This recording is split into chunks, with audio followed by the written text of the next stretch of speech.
పుట్టిన ఊళ్ళో కుక్కల కొట్టించుకుని గాడిద మీద ఊరేగించబడి ఫు అని ఊహించుకుని మేకులేయించుకున్న ఒక చెక్క మీద వేలాడి తీసిన శవం. నీకు అర్థం కావట్లేదు.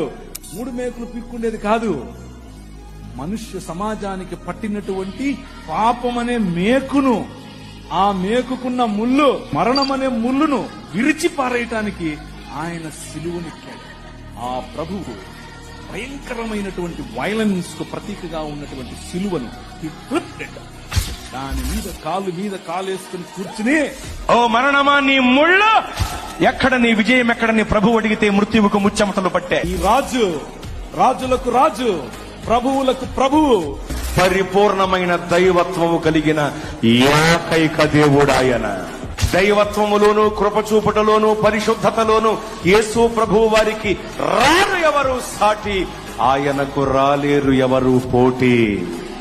అంత గొప్ప దేవుడాయన.